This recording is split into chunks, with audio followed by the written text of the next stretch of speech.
Selamat datang di Success Talk Total Quality Indonesia.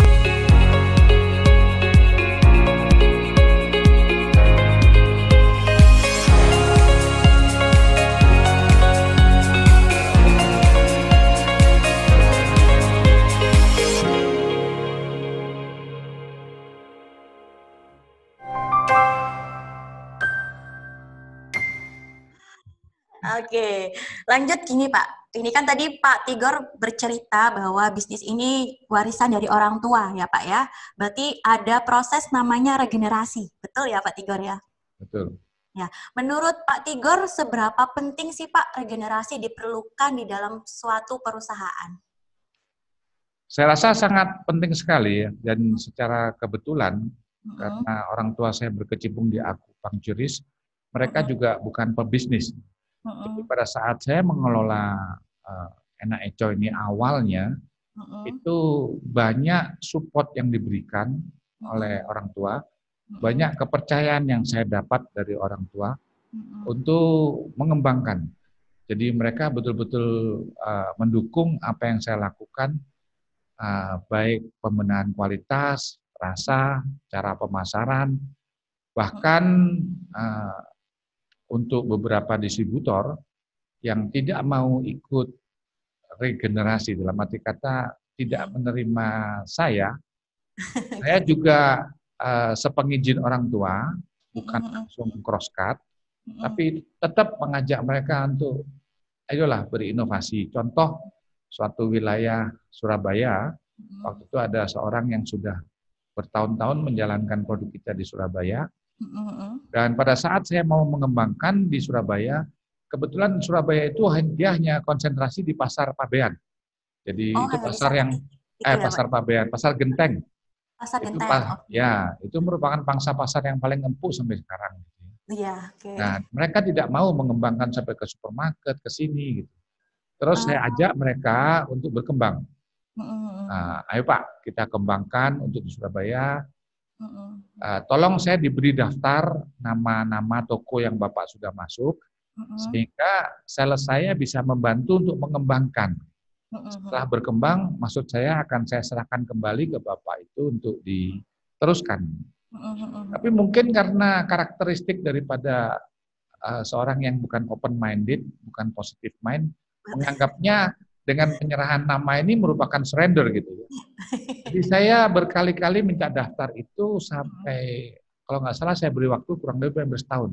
Tarik, akhirnya saya nggak bisa bertahan, saya kerahkan sales saya sudah kasih tahu deadline-nya, saya kerahkan sales saya ke Surabaya, 3 sales untuk turun di Surabaya untuk menyerang dan mengetahui, gitu ya, Pak, ya? untuk mengetahui situasi kekuatan pasar kita. Yang mana akhirnya ketahuan bahwa barang-barang itu dijual oleh Bapak itu jauh lebih tinggi dari harga pokok. Jadi harga tidak tertata gitu ya. Nah, otomatis dengan harga yang sudah saya tata, diskon distributor yang sudah saya tata, toko berharap ambil dari saya bukan dari Bapak itu. Oh, jadinya seperti itu. Ya, jadi secara natural akhirnya Bapak ini pelan-pelan tergeser. Ini saya beritahukan kepada orang tua, dan orang tua mengatakan, apa yang kamu lakukan juga tidak salah, kamu sudah memberikan kesempatan. Nah, hal-hal support regenerasi seperti ini yang sebetulnya harus terjadi. Sehingga apa yang ada dalam benak saya benar-benar bisa dilaksanakan. Beberapa kegagalan maupun beberapa kemenangan yang saya dapat, itu semua diapresiasi oleh orang tua, dan saya dengan orang tua memang sudah terbiasa duduk berkomunikasi, berbincang-bincang seperti biasa, gitu ya. Jadi oleh sebab itu pada saat saya sudah waktunya untuk regenerasi ini pun, saya mengalami dan menjalankan hal yang sama. Tapi penting sekali karena saya merasa bahwa pada saat saya mengurus pabrik itu, cara pemikiran orang-orang yang sudah di atas saya itu jauh lebih pasif daripada saya. Betul, Pak. Mereka mau menerima, akhirnya perusahaan bisa berubah.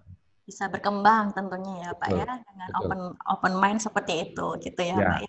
Ya. Oke, lanjut Pak. Ini kan Bapak sekarang sudah persiapan Pak ya untuk regenerasi kedua, ya Pak ya. Kira-kira bagaimana Bapak mempersiapkan generasi kedua agar dapat melanjutkan kepemimpinan di Enak Ico saat ini Pak? Ya. Mm-mm. Sebetulnya bukan kedua ya, kalau saya bilang malah ketiga ini. Ketiga, oke. Okay. Dan pada saat ketiga ini, pada saat istri saya masih ada, persiapan-persiapan kepada anak-anak, kebetulan istri saya juga terlibatannya tinggi sekali.